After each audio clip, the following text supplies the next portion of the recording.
আসসালামু আলাইকুম রহমতুল্লাহ। কথা হলো জড়তা কাটানোর দ্বিতীয় সেশন নিয়ে। আমি আপনাদের মাঝে হাজির আছি মোহাম্মদ রাসেল আহমেদ। আজকে স্যারের দেওয়া সেশন একটি টেস্ট করছি, সেটা আমি আপনাদের মাঝে পড়ে শোনাবো এবং বিশ্লেষণ করবো। এখানে স্যার যেটা বলেছেন, সবসময় জিততে হবে এই মন মানসিকতা আপনাকে অসুস্থ করে তুলবে।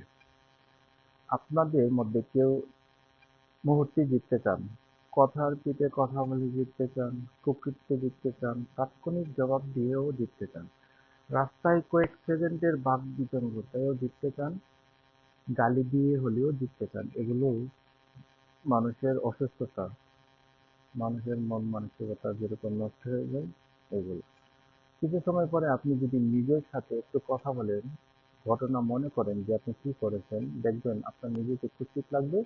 যদি আপনার জাগ্রত থাকে, যদি আপনার বিবেক থাকে, তাহলে এই ঘটনাটা পরে মনে করে আপনি মনে করবেন না, আমি যা করেছি তা ঠিক করিনি। আমরা অনেক সময় নিজেকে নিয়ন্ত্রণ করতে পারি না, তাই এসব ঘটে যায়। এবং এই মুহূর্তে জিততে গিয়ে একটি ঘটনা ঘটে যেতে পারে যা অনাকাঙ্ক্ষিত, কোনো দরকারই ছিল না, কিন্তু আপনি সেটা করে ফেললেন। আবার অনেকে যে কোনো অসৎ পন্থা অবলম্বন করে হলেও টাকাওয়ালা হতে চান, শর্টকাটে বড়লোক হতে চান, মানুষকে ঠকিয়ে টাকা কামাতে চান, মানুষের মাথায় বাড়ি মেরে সম্পদ দখল করতে চান, তবুও জিততেই হবে। এই মন মানসিকতা অসুস্থতা। এই জেতার কোনো সুখ নেই, আনন্দ নেই, ভালোবাসা তো নেই। আর গর্ব দূরের কথা। তাৎক্ষণিক হেরে যাওয়া বা জিতে যাওয়া নয়, দেখতে হবে দূরের দিক। আপনাকে স্ট্রাগল করে যেতে হবে, আপনাকে অনেক দূর এগিয়ে যেতে হলে আপনাকে সৎ পথ অবলম্বন করতে হবে। মাঝে মধ্যে হারতে শিখতে হবে, তবেই জেতার আনন্দটা 100% পাবে। কোনো কোনো হার নতুন পথ দেখায়। এই সুন্দর কথাগুলো বলেছেন আমাদের ফাউন্ডার জনাব ইকবাল বাহার স্যার। সাধারণ থেকে অসাধারণ হয়ে ওঠার চর্চা, এন্টারপ্রেনারশিপ, নিজের বলার মতো একটা গল্প ফাউন্ডেশনের পক্ষ থেকে।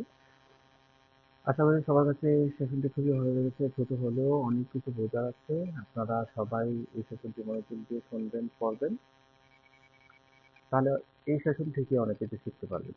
আরও শিখতে পারবেন আপনি কিভাবে এই গ্রুপে জয়েন হয়ে ফ্রিতে রেজিস্ট্রেশন করে আপনি কিভাবে প্রেজেন্টেশন দিতে পারেন, স্পিচ কিভাবে আপনি মানুষের সামনে কথা বলতে পারেন, আপনি কিভাবে ব্যবসার একজন ভালো উদ্যোক্তা হতে পারেন, সৎ পথে সৎ অবলম্বনে কিভাবে একজন সঠিক মানসম্মত উদ্যোক্তা হতে পারেন, সেটা শিখতে পারবেন।